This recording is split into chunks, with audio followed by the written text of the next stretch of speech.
How's it going, everybody? This is Ed Clay with East Ivy Mansion. I'm here with celebrity wedding planner Angela Proffitt. Angela, how you doing today? Great, how are you? I am fantastic. I'm excited to have you here. Thanks for having me. It's a beautiful, dreary day, but that's okay.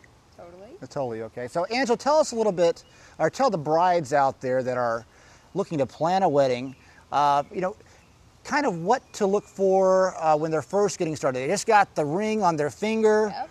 What's the first step for those brides? The first step is making a guest list.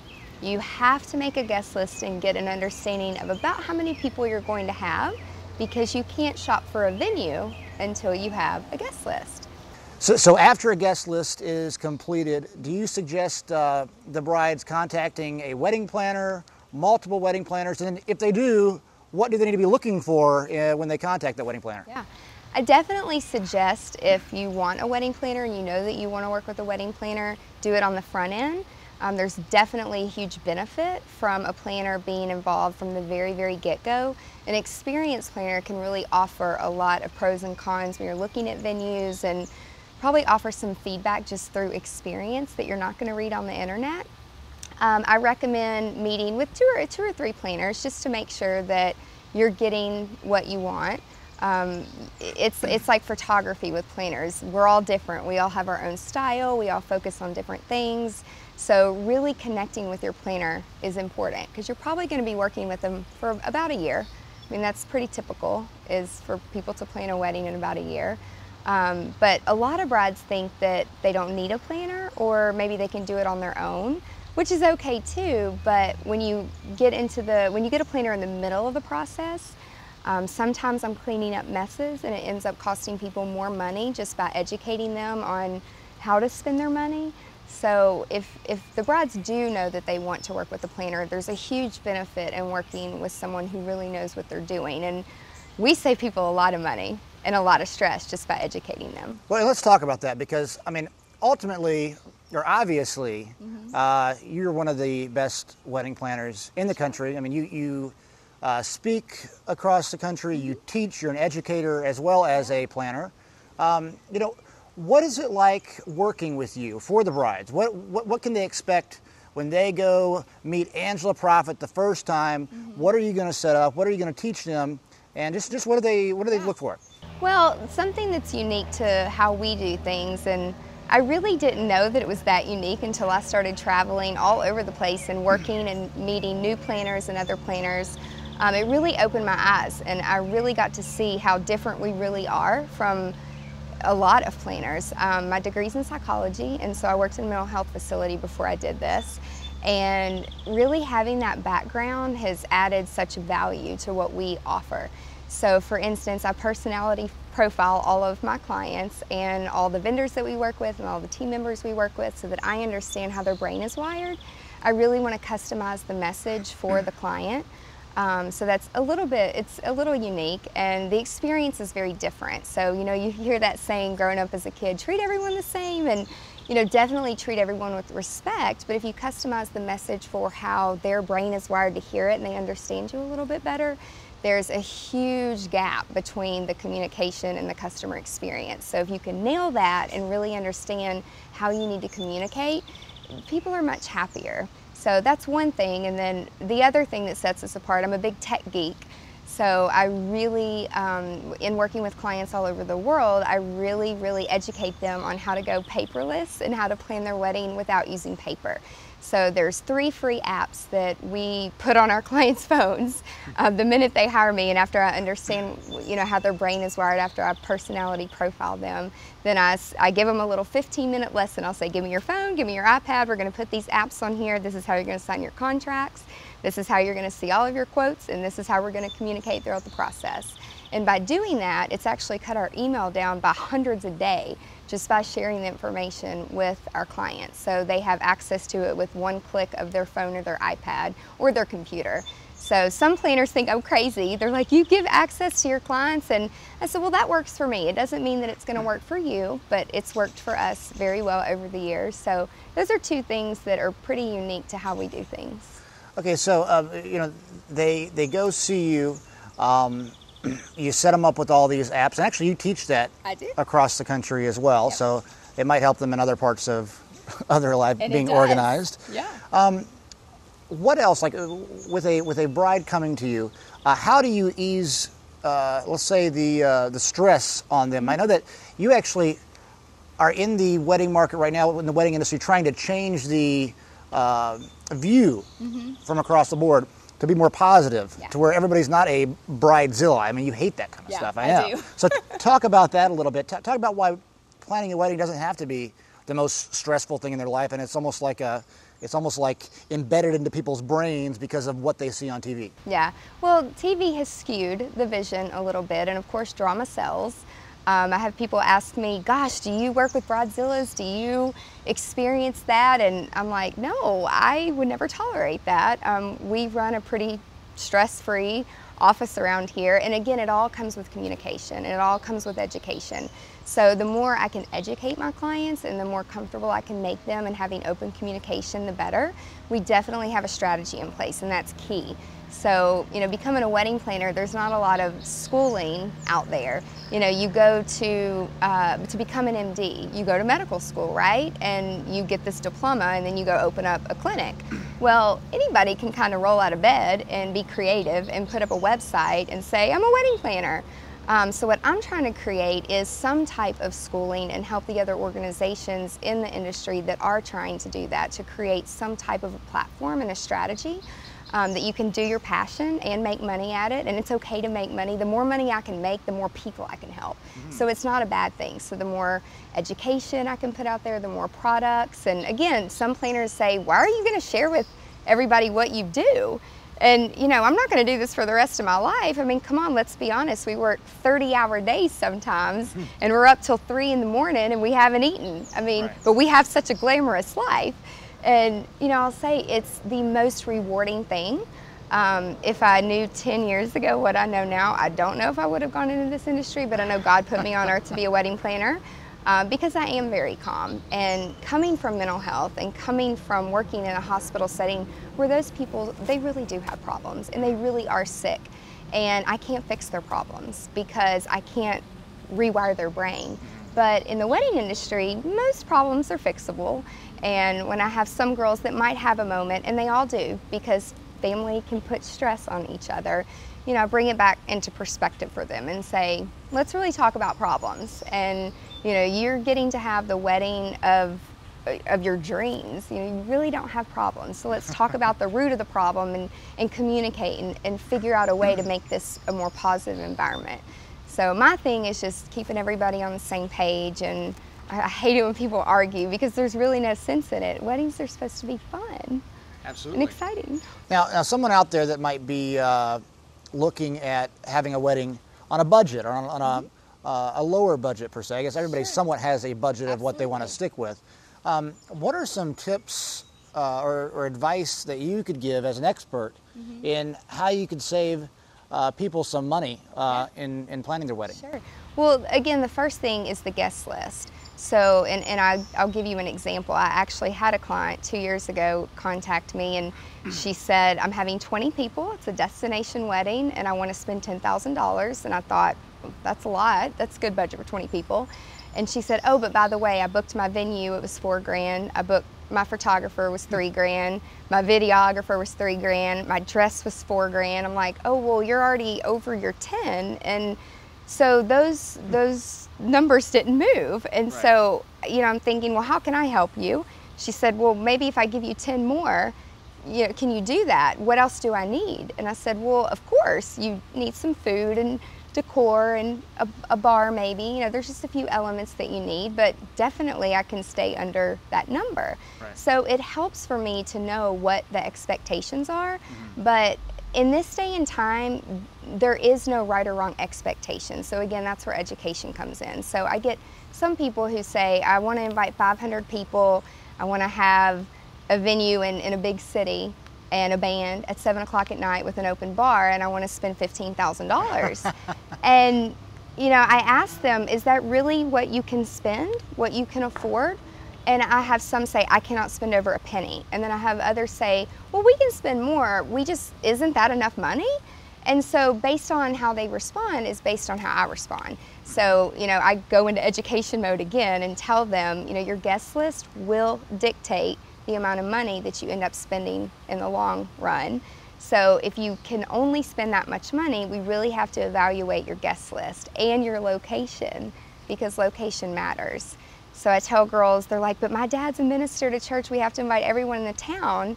And I'll say, well, you might want to have a destination wedding far away, or, you know, close your eyes and think if you were dropped on an island and you had no internet, no Facebook, none of that stuff, who would you miss? You would not miss all 500 of those people, I promise you. Right. You would probably miss, you know, your closest family and friends, and that's your A-list. And if people get mad at you in your church because they didn't get invited, then they've never had to pay for a wedding before, and it can be very costly. So again, I have to assess what the expectations are. That's the very, very first thing. And then I can go through and educate them on what things really cost. And I kind of call it smart money versus stupid money. And I'm the first to say that's stupid money. But hey, if that's important to you, we'll find a way to make it happen. But again, I'm a very honest planner. I think people appreciate the honesty in me.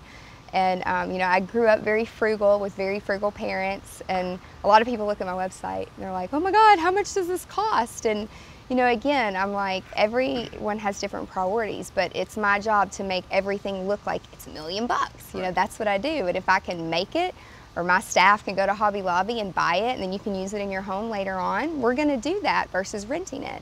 And I have some people that just want to pay for convenience. They just want to show up. They don't want to do anything or make anything, which is fine too. So it just depends on the priority. Nice. So let's talk about, I want to go into destination weddings here in a second, but let's first talk about Nashville. Yeah. Talk about some of the different wedding venues that you've worked with and the things that you like about them. I know that you do things over at the Country Music Hall of Fame, really all around town. Talk about the different wedding venues, and if people are in Nashville looking at different wedding venues, what they have to look for with each of the top ones. I mean, Nashville has so many venues, and you know, you have Nashville in the middle, and then you have all these little towns around it which offer the country hillside that some brides come here for.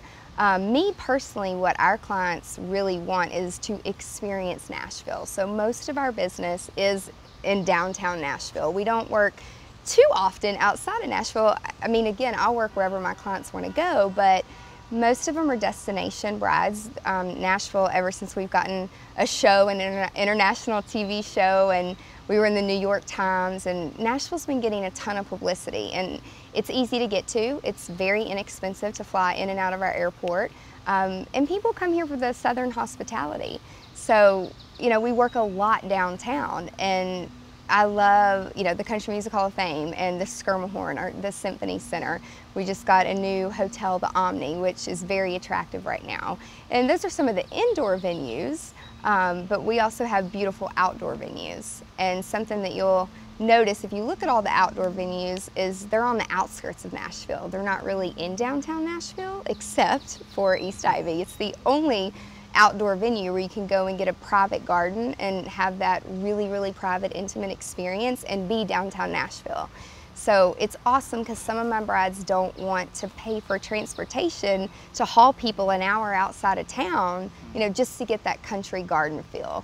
So I always, you know, assess what the bride wants and what their budget's going to be, and then give them some choices. But it seems like everyone wants to stay within the downtown area because they want their guests to go to the honky tonks and experience all the fattening food that Nashville has. That's good.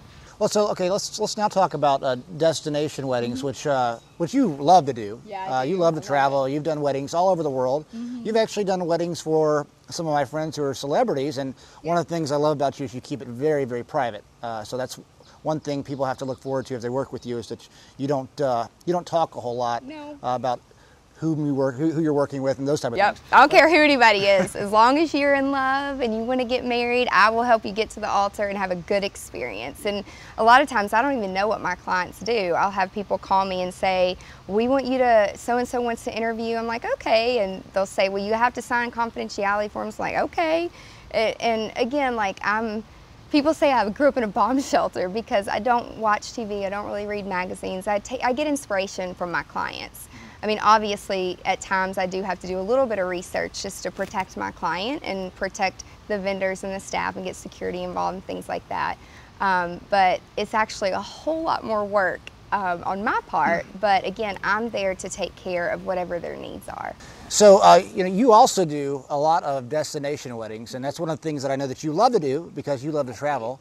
So, tell me a little bit about where your favorite place to have a destination wedding has been. Oh gosh, I've been all over. I love the beach. I mean, I'm just a beach girl. I love to surf.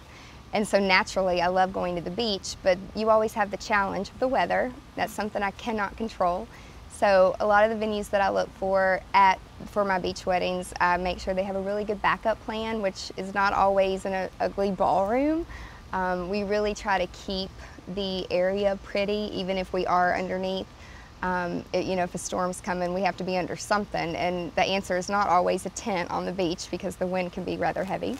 But probably my favorite beach wedding was a country artist that I worked with, and they wanted something very private and very intimate, just the two of them and God. They were really, really strong Christians, and when we were flying in to do the wedding, me and the photographer and the videographer, there was this sandbar. And so the photographer said, "Ange, do you think that they would be up for getting married on the sandbar?" I'm like, well, we'll see. We could ask them. Sounds pretty cool to me. So we checked it out the day before, and even though the tide was a little high the next day, we ran right through the water out to the sandbar, and it was really special. It was really cool.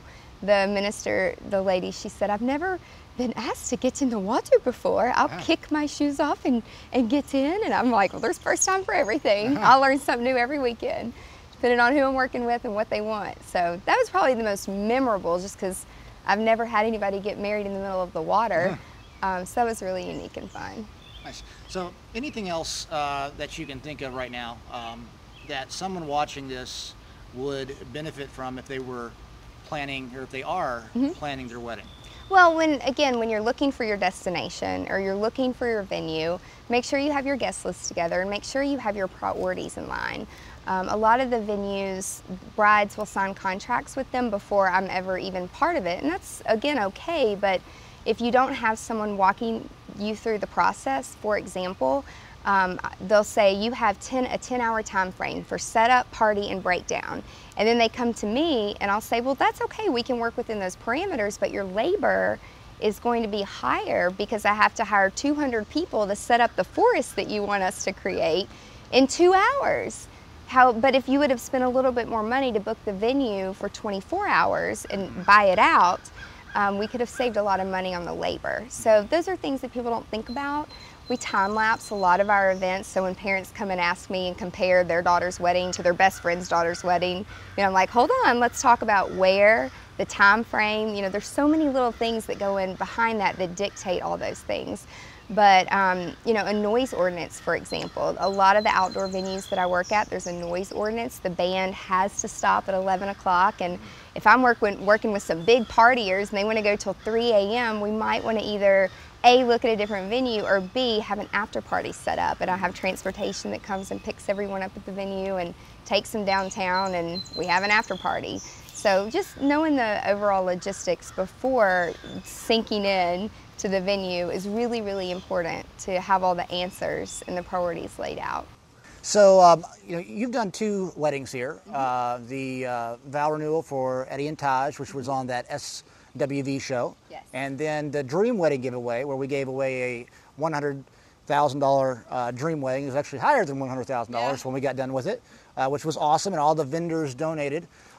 Talk a little bit about East Ivy, maybe what sets us apart, the vendors that we work with, because we work with some amazing vendors. We have, in my opinion, the best caterers, amazing photographers, some great videographers. Talk about the team, the versatility of the property, and just your thoughts on East Ivy.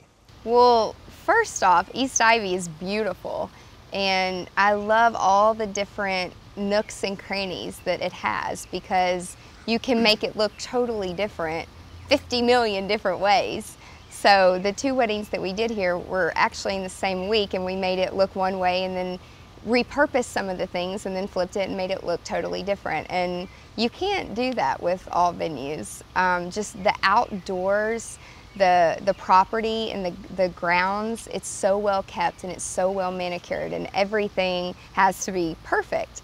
And walking into a venue that already cares about it looking manicured is easier on me as a planner, because there's some venues I walk into and there's trash cans and there's trash, and then I have to seem like a brat and go find the owner and say, hey, can you kind of like pick this stuff up? And sometimes I ask and they just don't even respond. So, we end up doing it ourselves sometimes. So obviously I like to recommend and work at places where other people care about the same things that I care about, which is not only the way that it looks, but the customer experience.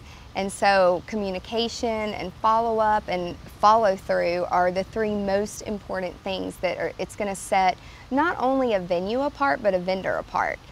Follow-up and follow-through is a problem in any industry, and for brides, when you're getting married, again, it's the most important thing you've got going on in your life, and the last thing you want to worry about is follow-up and follow-through. And that's one thing that I love working at East Ivy, is I never had to worry. It's not like I have to have a to-do list on top of a to-do list, because if I ask for something or the bride needs something or wants something, there's an immediate response that is quicker than any venue just about that we work at, and the flexibility is wonderful. So if a vendor needs to come in a little bit earlier or pick up their stuff the next day, you have the power to be able to say, sure, we'll work around your schedule, which it's some venues, it's a wedding mill, and they do 7 weddings in a weekend, and we don't have that versatility. Right. So it's really, really refreshing to work at a venue that the same goal, we have the same goal. We just want to make the client happy. That's all that we want.